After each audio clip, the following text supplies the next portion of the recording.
에베소 2장 4절부터 7절까지의 말씀입니다. 긍휼이 풍성하신 하나님이 우리를 사랑하신 그 큰 사랑을 인하여 허물로 죽은 우리를 그리스도와 함께 살리셨고 너희는 은혜로 구원을 받은 것이라. 또 함께 일으키사 그리스도 예수 안에서 함께 하늘에 앉히시니 이는 그리스도 예수 안에서 우리에게 자비하심으로써 그 은혜의 지극히 풍성함을 오는 여러 세대에 나타내려 하심이라. 아멘. 우리 앉으시기 바랍니다. 기도하겠습니다. 하나님 아버지, 이 시간 저희들이 또 하나님의 말씀 앞에 서서 하나님의 말씀을 통해서 진리의 말씀을, 하나님이 주신 말씀을, 또 하나님이 하시는 말씀을 우리가 듣기를 원합니다. 인간의 생각과 인간의 욕심이 하나님의 말씀을 흐트러뜨리지 않고 오직 하나님의 진리의 말씀이 있는 그대로 우리에게 전달되기를 원하오며, 그러기 위해서 저의 마음과 입술을 주장해 주시옵시고 또 더 나아가서 우리 성도들의 마음의 밭을 하나님께서 옥토로 준비시켜 주시어서 말씀의 열매가 떨어져서 30배, 60배, 100배의 열매를 맺을 수 있도록 주님 역사하여 주시옵소서. 오직 성령께서 이 일을 하실 줄 믿습니다. 예수님 이름으로 기도합나이다. 아멘. 제 친한 친구 중에 하나가 전자공학과를 나왔어요. 그런데 어느 날 보니까 이메일을 쓸 줄 모른답니다. 그래서 제가 물어봤습니다. 전자공학과면은 컴퓨터도 많이 배웠을 텐데 왜 이메일을 못 쓰냐고 그러니까 전자공학과를 나왔는데 컴퓨터는 공부 안 하고 맨날 데모하고 술만 마시다가 나왔대요. 그래서 이메일을 지금도 못 써요. 제가 참 놀랐습니다. 다 쓸 줄 아는 이메일을 전자공학과를 나온 친구가 못 쓴다. 그것도 명문대학을 나왔는데. 여러분, 기독교에서 가장 중요한 것이 무엇입니까? 교회를 열심히 다니는데 기독교에서 가장 중요한 것은 무엇입니까? 기독교에서 가장 중요한 핵심은 바로 구원입니다. 교회를 열심히 다녔는데 구원에 대한 깨우침이 없으면 참 허망하겠죠. 그래서 사도 바울은 에베소서를 통해서 계속해서 구원에 관해서 이야기를 해주고 있어요. 그러니까 구원이 무엇이냐? 그래서 우리가 지난주에 살펴보았습니다. 지난주에는 굉장히 우울한 내용이었어요. 여러분, 주보에도 설교 관련 말씀이 적혀 있습니다만은 지난주에 우리가 본 말씀을 제가 다시 한번 읽어보겠습니다. 그는 허물과 죄로 죽었던 너희를 살리셨도다. 그때 너희는 그 가운데서 행하여 이 세상 풍조를 따르고 공중의 권세 잡은 자를 따랐으니 곧 지금 불순종의 아들들 가운데서 역사하는 영이라. 전에는 우리도 다 그 가운데서 우리 육체의 욕심을 따라 지내며 육체와 마음이 원하는 것을 하여 다른 이들과 같이 본질상 진노의 자녀이었더니, 그러니까 구원받지 못한 인간의 상태, 자연 상태의 인간, 본질 상태에서는 뭐라고요? 죄와 허물 가운데 죽었었고, 그리고 세상을 따라 살았고, 따라 산다는 것은 세상의 종로로 됐었고, 그 다음에 더 나아가서 공중의 권세 잡은 자, 그러니까 사탄과 마귀의 영에 조종당해서 사는 것, 그래서 세상을 두려워하고 세상을 욕심내고 사는 것이 너희들이었고, 그리고 본질상 하나님의 진노의 자녀였다. 우리 교회에 오면 불러주는 노래가 있습니다. 당신은 사랑받기 위해 태어난 사람. 듣기는 좋죠. 그러나 이 노래가 교회에 나오는 모든 사람에게 적용되는 노래가 아닙니다. 여기 분명히 본문의 말씀에 당신은 본질상 하나님의 진노의 자녀이다. 태어난 태생이 그렇다. 그래서 원래는 죄 때문에 진노의 벌을 받았어야 하는 상태인데, 거기까지가 지난주 말씀이고요. 오늘 4절에 뭐라고 되어 있습니까? 긍휼이 풍성하신 하나님이 우리를 사랑하신 그 큰 사랑을 인하여 우리를 구원하셨다가 오늘의 내용인데요. 이게 영어로 보면은 더 분명히 와닿습니다. 영어로 but God. 여러분은 비참한 상태, 죽은 상태, 세상의 노예 상태, 영적으로 사탄의 지배를 받는 그 암울한 상태에서 본질상 하나님의 진노의 자녀, 그러니까 처벌받고 지옥에 갈 수밖에 없는 그런 상태였는데 but God, 그러나 하나님께서, 긍휼이 풍성하신 하나님께서 우리를 불쌍히 여기셔서 그 큰 사랑을 인하여 당신의 아들을 십자가에 내어주신 그 복음을 통해서 우리를 구원하셨다. 이게 오늘의 내용입니다. 여러분, 복음을 영어로 good news라고 하죠. good news. good news는 무슨 뜻입니까? 좋은 소식이다. 왜 복음을 good news라고 말하냐는 말이죠. 인간이 처한 나쁜 상황이 있기 때문에 복음을 good news라고 하는 거예요. 그러니까 인간이 처한 나쁜 상황 때문에 복음이 좋은 소식이 되는 것이죠. 왜 복음이 아주 좋은 소식이냐 말이죠. 인간이 처한 아주 나쁜 상황이 있기 때문에 그런 것이죠. 아주 나쁜 상황이 지난주의 본문이었어요. 죄와 허물 가운데 죽었다. 본질상 진노의 자녀이다. 멸망할 수밖에 없다. 세상의 종로로 타고 사탄 마귀에 사로잡혀 있는 사람의 삶이다.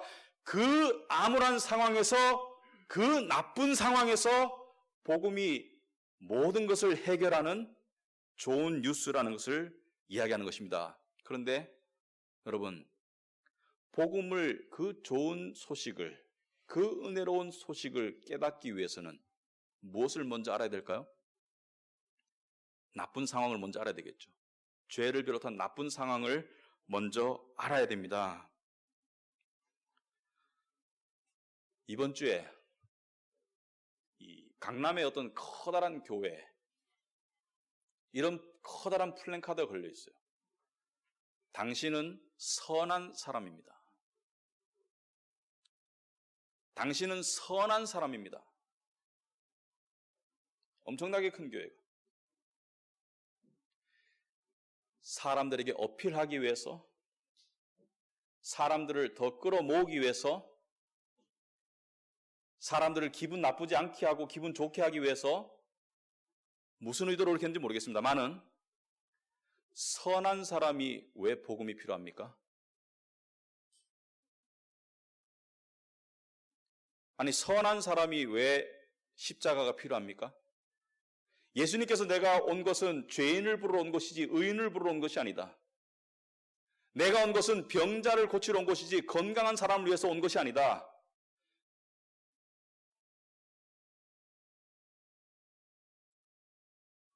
하나님이 선한 사람에게 징벌을 내리시는 분입니까? 하나님이 불의하신 분입니까? 이건 심각한 문제입니다, 여러분. 오늘날 교회와 오늘 많은 교회들이 복음을 역행하고 있어요. 복음을 거스르고 있습니다. 세상을 얻기 위해서, 사람을 더 얻기 위해서. 여러분, 어떤 관리가, 누가복음 18장에 보면 어떤 관리가 예수님께 이렇게 말했어요. 선한 선생님이여, 선한 선생님이여, 내가 무엇을 하여 영생을 얻어 오리까? 예수님께서 뭐라고 말씀하셨습니까? 누가 나를 선하다고 하느냐? 선하신 분은 오직 하나님 한 분밖에 없느니라. 누가 나를 선하다고 하느냐? 여러분, 하나님께서 세상의 죄인을 구원하기 위해서 그 아들을 죽일 수밖에 없었다는 것은 우리가 죄인인 상태의 인간이 어떻다는 것이죠? 하나님의 진노를 받아서 죽어 마땅한 악인이라는 것이죠. 악한 존재라는 것이죠. 죄를 가지고 있다는 거예요. 본질상 진노의 자녀라는 거예요.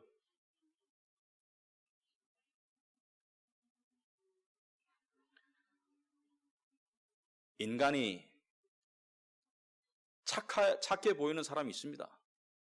그렇게 말할 수도 있고요. 조나단 에드워드라는 목사님은 18세기 미국의 영적 대각성을 불러온 아주 위대한 존경을 받는 목사님이죠. 근데 이분이 54살에 돌아가셨어요. 근데 왜 돌아가신 줄 아세요? 미국의 유명한 대학의 총장으로 부임하게 됩니다. 그리고 얼마 안 가서, 몇 달 안 돼서 그 당시에 유행했던 천연두가 그 당시에 사람을 죽이는 질병이었습니다. smallpox, 그죠? 천연두가 사람을 죽이는 병인데 그 천연두 예방 백신을 개발했는데 임상 실험 대상자가 필요한 거예요. 여러분, 대학 총장쯤 되는 사람이 그 실험을 자청했습니다. 왜? 자기를 테스트해서 많은 사람들을 살릴 수 있으니까. 의인이죠, 세상적으로 봐서. 착한 분이에요. 그런데 그 예방접종 맞고 얼마 안 있다가 돌아가셨습니다. 왜냐하면 그 백신이 잘못돼서. 그래서 죽은 거예요. 조나단 에드워드가 그래서 죽은 겁니다. 자연사한 게 아니고 예방 백신을 잘못 맞아서 죽었어요. 세상에서 추앙받고 존경받는 사람인데 이 사람이 많이 울었어요. 하나님을 향해서. 이 사람의 일과 중에 하늘을 향해서 운 적이 참 많아요. 왜 우는 줄 아세요? 자기 내면에 있는 죄성 때문에. 자기 내면에 있는 죄성이 괴로워서 울었어요. 성경에 이르기를 의인은 없나니 하나도 없느니라. 우리는 인간을 사랑해야 합니다. 인간을 존중해야 합니다. 하지만 인간에 대한 사랑과 존중이 인간에 대한 인식을 왜곡해서는 안 됩니다. 왜냐하면 세상 사람들이 선하다면 예수님이 십자가에 죽으실 이유가 없겠죠. 마치 내가 간 이식을 받았어요. 그래서 살아났어. 간을 제공한, 이식을 제공한 사람이 있는데 깨어나고 난 다음에 나는 원래 간이 건강했는데 그러면 간 제공자가 뭐 한 겁니까? 쓸데없는 거 한 거 아니에요? 여러분, 왜 우리는 복음의 적나라한 이 진실을 자꾸 세상적인 것으로 포장하려고 할까요? 마치 교회 문턱에만 들어서고 그냥 이렇게 그 분위기에만 젖으면 마치 하나님의 자녀가 된 것처럼 그냥 이렇게 슬그머니 넘어가고 그냥 귀에 거슬리는 소리 안 하고 그냥 마음 편하고 따뜻하게 해서 계속 오도록 만들려고 왜 할까요? 세상적인 욕심 때문입니다. 더 많이 모으고 싶으니까. 그 화려함을 유지하고 싶으니까. 그리고 더 깊은 원인이 뭔지 압니까?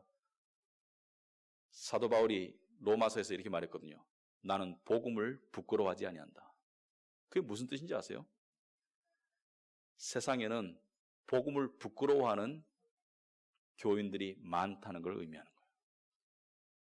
그럼 복음을 부끄러워한다는 것은 무엇인 줄 아십니까?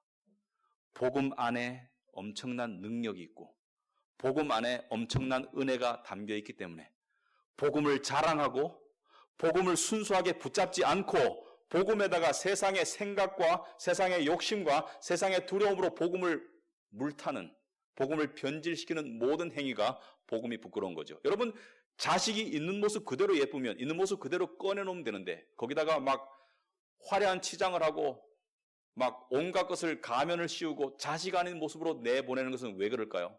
그런 부모가 있다면 그 자식이 자랑스러워서? 아니요. 자식의 원래 모습이 부끄러워서 그렇게 하는 거겠죠. 마찬가지로 우리가 복음을 변질시키는 이유는 왜 그렇습니까? 복음을 부끄러워하기 때문이에요.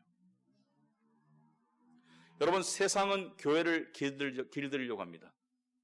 세상에 부합하도록.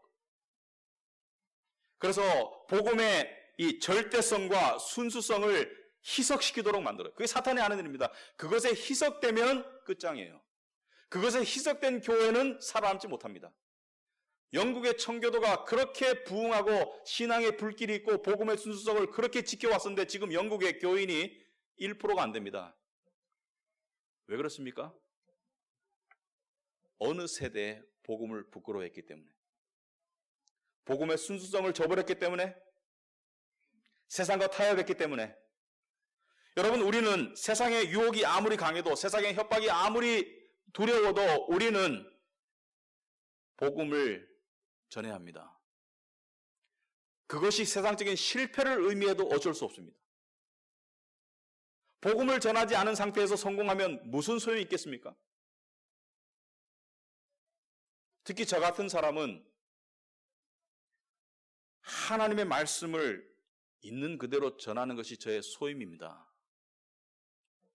때때로 저는 그런 소리 들어요. 목사님 설교 기분 나쁘다. 기분 나빴다. 미안합니다. 그러나 어쩔 수 없습니다. 제가 목사로서 자주 제 마음을 점검하기 위해서 읽는 말씀이 있어요. 갈라디아서 1장 말씀입니다. 갈라디아서 1장 10절에 이런 말씀이 있습니다. 이제 내가 사람들에게 좋게 하랴 하나님께 좋게 하랴. 사람들에게 기쁨을 구하랴. 내가 지금까지 사람들의 기쁨을 구하였다면 그리스도의 종이 아니다. 무슨 말입니까? 사람의 기쁨을 구하다 보면, 사람을 얻으려고 노력하다 보면 하나님께 불충할 수밖에 없다는 것을 이야기하는 거예요. 사람을 정말 살리려면 하나님께 충실해야 됩니다. 그러나 사람을 적당히 기분 좋게 해서 멸망시키게 하려면 사람을 기쁘게 하면 돼요.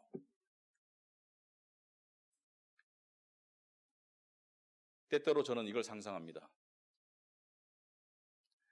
결국 누가 저를 심판할까요? 이 세상이 아닙니다. 여러분도 아니고요. 하나님입니다. 하나님 앞에 설 때 여러분 모두도 마찬가지고요. 저도 마찬가지고. 착하고 충성된 종아, 착하고 충성된 종아, 네가 작은 일에 충성하였으니 내가 너에게 큰 일을 맡기마. 그게 우리가 기대해야 될 모습인 줄 압니다. 여러분, 우리는 사람을 존중해야 되지만 사람을 축혀 세우거나 띄워서는 안 됩니다. 사람을 축혀 세우고 띄우다 보면 어떤 결과가 나타납니까? 교만을 서로에게 떠먹이게 돼요. 교만을 떠먹이게 돼요. 그래서 교만을 먹고 자기 영광에 도취된 사람은 하나님을 믿을 수 있나요, 없나요? 믿을 수가 없습니다. 자기 자신의 실체를 착각하기 때문에. 여러분, 예수님께서 하신 말씀이 참 오묘한 말씀들인데 대부분 모두가, 그 중에서 저는 이 말씀이 참 오묘하다고 생각했습니다. 옛날에 처음 읽었을 때. 요한복음 5장 44절 말씀입니다. 예수님께서 뭐라고 말씀하셨냐면 바리새인들에게 말씀하세요. 서로를 축혀 세우고 서로를 띄워주는 바리새인들을 향해서 예수님께서 이렇게 말씀하셨어요. 참 불쌍하다. 너희가 서로 영광을 취하고, 서로 영광을 취한다는 게 뭐예요? 서로 부추겨주고 서로 띄워주고 서로 교만을 먹여주고 너희가 서로 영광을 취하고 유일하신 하나님께로부터는 영광은 구하지 아니하니 어찌 나를 믿을 수 있느냐? 인간이 하나님을 믿으려면요, 자기의 실체를 알아야 되는데, 복음을 깨달으려면 자기의 실체를 알아야 되는데, 서로 영광을 먹여주고, 서로 축혀주고, 서로 띄워주고, 서로 대단하다고 서로 부추기는데, 어찌 나를 믿을 수 있겠느냐? 겉으로 믿을 수 있겠지만, 속으로는 교만이 가득 찬데, 속으로는 자기 혼자 충분한데, 여러분, 인간의 본래 모습은 선하지 않습니다.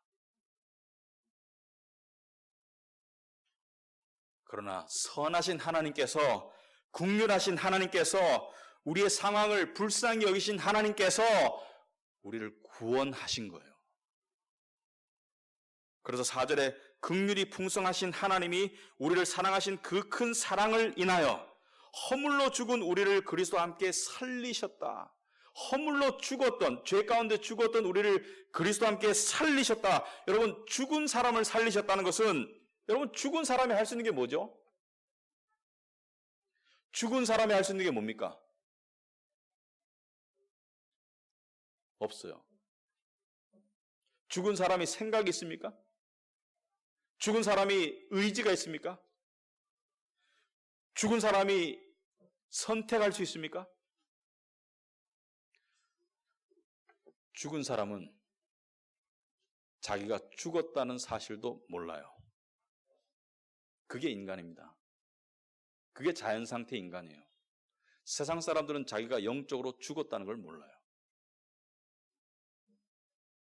우리가 그것을 벗어나서 하나님을, 예수 그리스도를 믿게 되고 하나님을 알게 되고 하나님을 바라게 되고 그리고 이전과 지금의 삶이 다른 것을 깨우치는 유일한 근본적인 이유는 왜 그렇습니까? 바로 죽었을 때 하나님께서 우리를 살리셨기 때문에. 죽었던 상태에 우리를 살리셨는데 그냥 살리신 것이 아니라 5절에 보니까 그리스도와 함께 살리셨다고 그랬어요. 여러분, 그리스도와 함께 살리셨다, 이게 무슨 뜻입니까? 그리스도와 함께 살리셨고, 그렇죠? 그리스도와 함께 살리셨던 게 뭐냐? 그리스도와 함께 죽었었다는 뜻입니다. 그리스도와 함께 죽었던 것을 그리스도와 함께 살리셨다는 거예요. 로마서 6장 8절에 이렇게 말하고 있습니다. 만일 우리가 그리스도와 함께 죽었으면 또한 그와 함께 살 줄을 믿노니 만일 우리가 그리스도와 함께 죽었으면 또한 그와 함께 살 줄을 믿는다 이렇게 말했습니다. 그러면 여러분 그리스도와 함께 죽었습니까? 저와 여러분이 그리스도와 함께 죽었습니까? 우리 인간의 입장에서 봐서는 이해가 안 되죠. 우리는 그때 2000년 전에 있지도 않았고 그 십자가 위에 그 장소에 있지도 않았습니다. 시간과 공간적으로 예수님이 죽으신 그 2000년 전의 십자가와 우리는 아무런 관계가 없어요. 시간과 공간적으로. 맞습니까? 인간의 시간과 인간의 공간적으로 우리는 2000년 뒤에 살고 있고 우리는 유대 베들레헴 골고다 언덕에 그때 있지도 않았어요. 십자가 위에 같이 올라가지 않았습니다. 그런데 어떻게 우리가 그리스도와 함께 죽었는가? 이것은 영혼 속에 계시는 하나님의 관점에서 바라봐야 돼요. 여러분 우리는 에베소서 1장 말씀을 통해서 이것을 배웠습니다. 하나님께서 창세전에 택하셨다. 하나님께서 모든 인류 가운데 당신의 백성이 될, 당신의 자녀가 될 사람들을 택하고 예정하셨다라고 말씀하셨어요. 그죠? 택하고 예정하셨다. 그러므로 하나님께서는 누가 당신의 백성이 될지 아셨나요? 모르셨나요? 아셨죠. 당연히 아셨죠. 그러면 예수 그리스도께서, 예수는 하나님이시지 않습니까? 하나님이 인간으로 오신 예수님께서 십자가에 죽으실 때 예수님은 당신이 누구를 위해서 죽는지 아셨을까요? 예수님은 죽으시면서 내가 죄인의 구원을 위해서 죽는데 이 피를, 내가 죽은 이 구원의 피를 그냥 무작위로 아무에게나 막 던져라. 그러면 믿는 사람이 나오겠지. 이러고 죽으셨을까요? 아니면 예수님이 죽으셨을 때 구약시대에 예수님 이전의 사람들, 당대 제자들, 그리고 신약시대에 믿는 우리 성도들, 예수님은 우리를 아시고 죽으셨을까요? 모르시고 죽으셨을까요? 에? 여러분 엄마가 약을 달아요. 예를 들어서 엄마가 귀한 보약을 다립니다. 비싼 돈 주고 산 귀한 보약을 옛날에는 약탕기에서, 요즘에는 그냥 약탕기에서 팩에 나오지만 옛날엔 직접 약탕기에 몇 시간을 불 조절하면서 다리고 그것을 이 헝겊에 말아가지고 약을 짰죠. 그죠? 힘들어가면서 팔목 아파가면서 짜고 재탕하고 그 약을 다리면서 이 엄마가 누가 먹을지를 알고 다립니까? 모르고 다립니까? 당연히 알고 다리죠. 주님이 십자가에서 그 피를 쏟으시면서 우리는 그때 없었지만 주님은 하나님의 백성들을 일일이 다 끌어안고 죽으신 거예요. 우리가 그때 가서 죽은 것이 아니라 예수님이 십자가에서 우리를 다 끌어안고 죽으시고 그리고 우리를 살리신 겁니다. 이거 생각해 보셨어요? 우리가 지금 예수를 믿는 이유는, 우리가 지금 교회를 다니면서 복음을 깨닫고 하나님을 알고 예수를 믿는 이유는 주님이 내가 태어나기도 전에 나를 끌어안고 십자가에서 함께 죽으셨구나. 이 이상 인간의 영혼에게 감동을 주는 사실이 있을까요? 정말 깨닫는다면? 이걸 정말 깨닫는다면 이 이상 인간의 영혼에게 감동을 주는 것이 있을까요? 이것을 신학적으로 특별한 대속이라고 합니다. 특별한 대속, particular atonement. 특별한 대속이다. 대속은 뭐예요? 대신 죽는 거예요. 대속은 대신 죽는 겁니다. 죄인을 대신해서 죽는 거. 예수님께서 십자가에 죽으셨을 때 죄인을 대신해서 죽으셨죠. 대속이죠. 그런데 특별해요. 왜? 예수님의 십자가의 보혈은 이 세상 모든 사람들의 죄를 용서하기에 충분하지만 그 예수님의 십자가의 보혈의 수혜자는 하나님의 백성들밖에 없습니다. 특별한 대속인 거예요. 특별하게. 예수님의 십자가에 죽으실 때 특별히 당신이 누구를 위해서 죽는지 다 아셨어요. 왜? 하나님이시니까. 그분은 하나님이시니까. 여러분과 저 모두 하나하나를 당신의 품에 끌어안고 우리를 대신해서 십자가에서 함께 죽으신 것을 이야기하는 것입니다. 그걸 믿는 것이 구원을 믿는 것입니다. 예수님의 십자가의 은혜는 그냥 십자가에서 베풀어 놓고 아무한테나 그냥 막 던져놓고 믿을래 말래 그런 바겐세일하는 상품이 아닙니다. 오직 깨닫는 자에게, 오직 믿음으로 나오는 자에게, 오직 하나님의 은혜로 부르심을 받은 자에게 주어지는 그 눈에 보이는 특별한 은혜인 것입니다. 성부 하나님의 예정에 따라서 믿음의 길로 나오도록 예정받은 사람들을 위해서 성자 예수님은 그들을 안고 십자가에 죽으시고 부활하셨고, 그리고 성령님은 때가 참에 우리에게 그것을 깨우치게 하시는 겁니다. 모두가 하나님이 하신 거예요. 그래서 이것을 6절 마지막에 뭐라고 그랬습니까? 5절 마지막에 너희는 은혜로 구원을 받은 것이라. 너희는 은혜로 구원을 받은 것이라. 아멘. 은혜가 무엇입니까? 은혜가 여러 가지 정의가 있지만 은혜는 이렇게 정의할 수 있습니다. 인간의 노력은 0%다. 인간의 노력이 아니라는 거예요. 하나님이 하셨다는 거예요. 죽은 사람이 어떻게 노력할 수 있습니까? 죽은 사람이 어떻게 선택할 수 있어요? 죽은 사람이 어떻게 살려달라고 말할 수 없어요. 그 죽었던 우리를 하나님이 일방적으로 살리셨다는 거예요. 이게 구원입니다, 이게. 많은 사람이 구원을 받아놓고도 이거를 깨우치지 못합니다. 올바른 말씀을 듣고 이걸 깨우치면 구원의 확신 가운데로 나가야 될 텐데 많은 사람들이 깨우치지 못하니까 불안하죠. 하나님의 자녀로서 확신을 가지지 못하니까. 제가 오늘 컬럼에 써놨거든요. 나중에 한번 읽어보시기 바랍니다. 구원의 확신을 가지는 일은 내 느낌이 아니라 내 생각이 아닙니다. 뭐예요? 말씀을 믿는 거예요. 말씀을 믿는 거예요.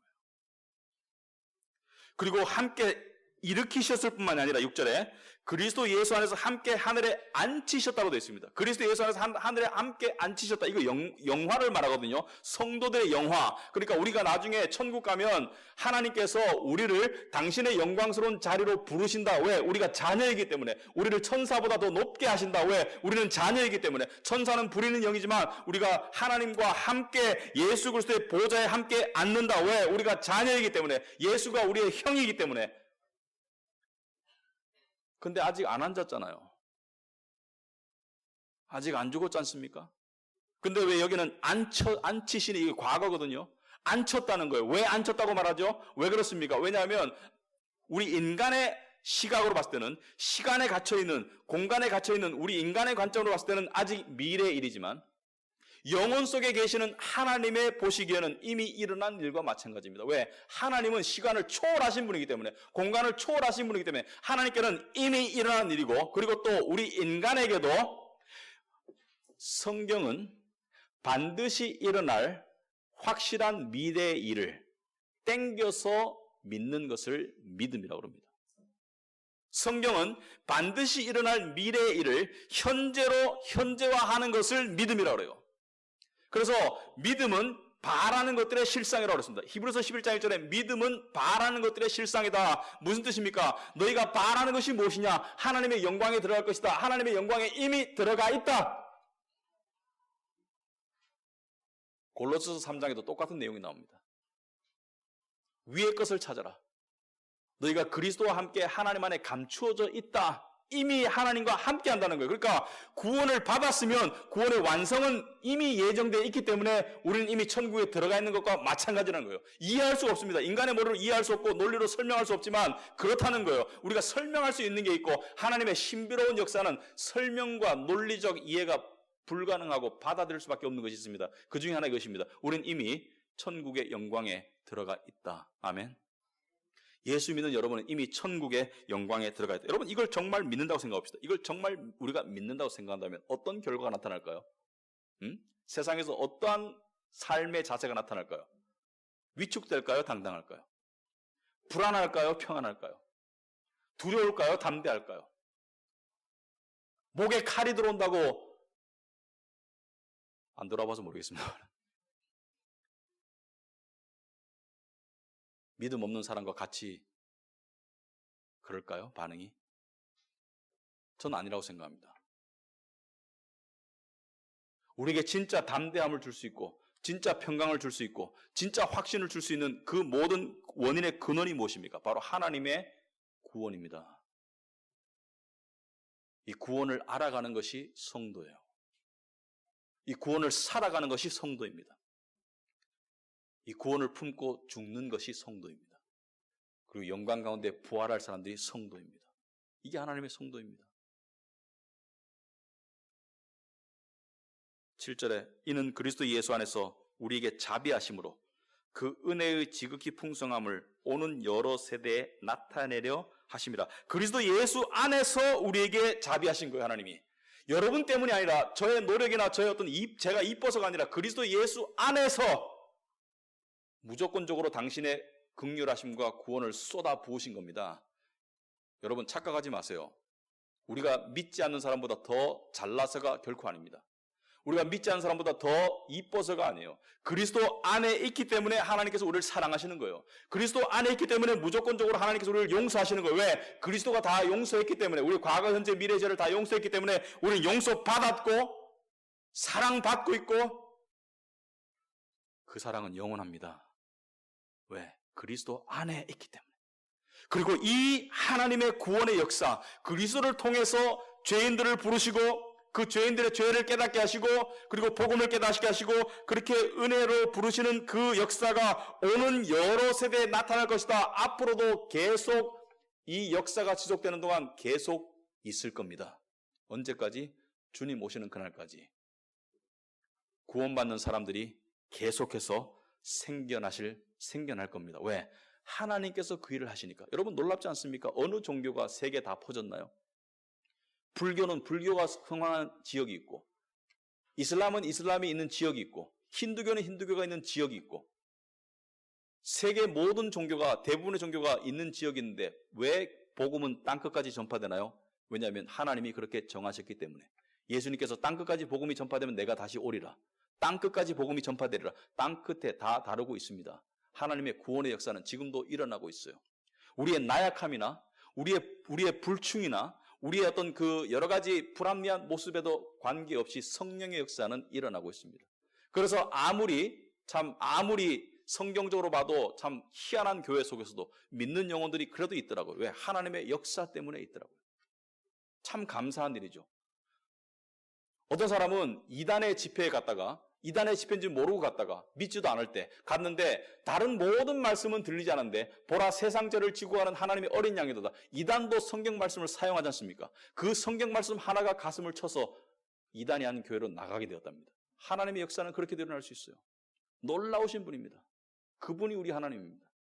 그분이 여러분과 저를 구원했고요. 그리고 그 구원의 비밀은 우리가 구원받고 난 다음에 깨우쳐가는 것이죠. 아, 내가 예수를 영접했어. 내가 교회를 나갔어. 친구가 나를 초대해줬어. 그런데 좀 더 깊숙이 생각해 보니까 하나님이 나를 풀러주셨구나. 하나님이 나를 살려주셨구나. 하나님이 나에게 은혜를 베풀어 주셨구나. 이걸 깨달아가는 것이죠. 깨우치면서 뭘 깨닫습니까? 구원의 그 풍성한 은혜를 깨우쳐가는 거예요. 그걸 깨우쳐가는 사람이 하나님을 위해 살고 싶어지는 거예요.